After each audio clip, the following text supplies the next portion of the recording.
Prologue. The Watchman, the one who watches. Chicago never truly sleeps. It breathes. The city exhales through train brakes screaming against steel, through sirens stitching the night together, through radios humming behind apartment windows where prayers and arguments share the same walls. It is a city built on motion, on momentum, on people trying to outrun something: poverty, memory, fear, or God. Elijah Brooks learned early that watching was safer than speaking. At 17, he lived in a second-floor apartment on the South Side, the kind of building where the hallway lights flickered and the stairwell echoed with footsteps you learned to recognize. His mornings began before the sun fully rose, when the city was quiet enough to feel honest. He moved softly so he wouldn't wake his mother. Ruth Brooks slept in the bedroom closest to the window, her body curled carefully to ease the pain that never quite left her. Some days she could rise on her own. Other days, Elijah helped her sit up, brought her water, waited patiently while she gathered strength that used to come without effort. She apologized more than she should have. "I'm okay, baby," she would say, even when she wasn't. Elijah never argued. He just nodded, because love sometimes sounded like agreement even when it wasn't true. He cooked what they could afford, memorized medication schedules, learned which bills could wait and which could not. Responsibility didn't announce itself as a calling, it arrived quietly, like a weight added 1 pound at a time. And still, Elijah went to school. Teachers praised his intelligence, his focus, his ability to notice details others missed. They didn't know his mind rarely rested. He listened the way some people prayed, carefully, fully, as if something important might reveal itself between words.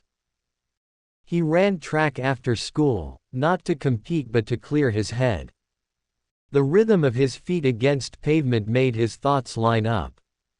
Agility came naturally to him, not because he was chasing speed, but because he had learned how to move through tight spaces, physical and emotional, without drawing attention. The city taught him that skill.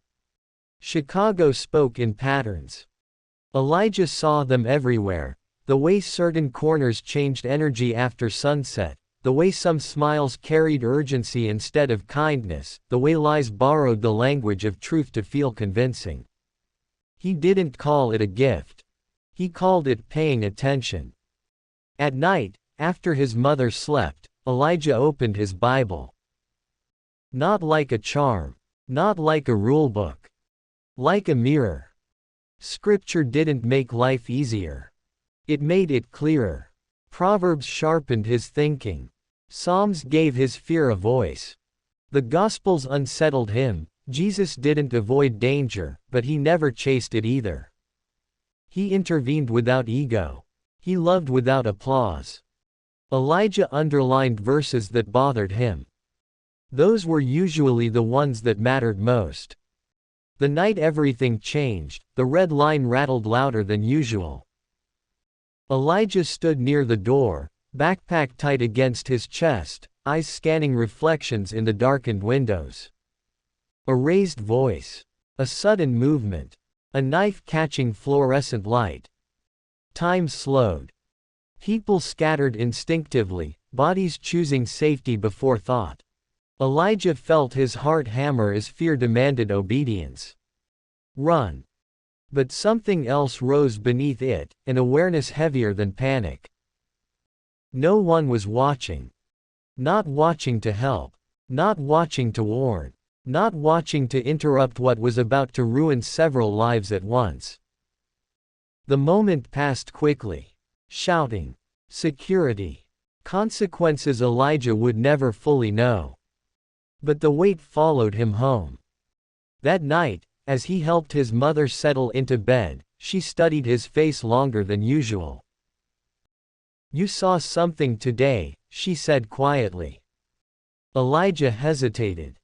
Ruth reached for his hand, her grip firm despite the weakness in her body. God doesn't always stop danger, she said.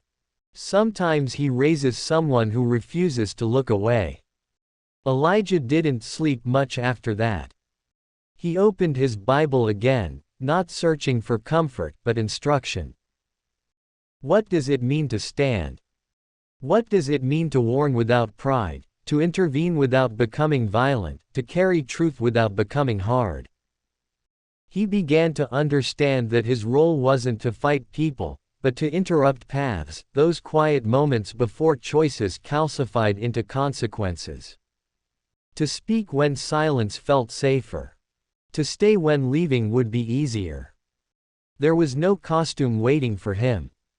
Just a hoodie, worn shoes, a backpack, a small flashlight, a notebook filled with prayers that didn't sound pretty. He blended in because he needed to. Watchmen don't draw attention to themselves, they draw attention to what's coming. Elijah started journaling not because he felt strong, but because he needed somewhere to place the weight. Some entries ended in courage. Others ended in confession. Every night ended the same way, with prayer whispered low, so low it sounded like doubt. Lord, teach me how to see without becoming bitter.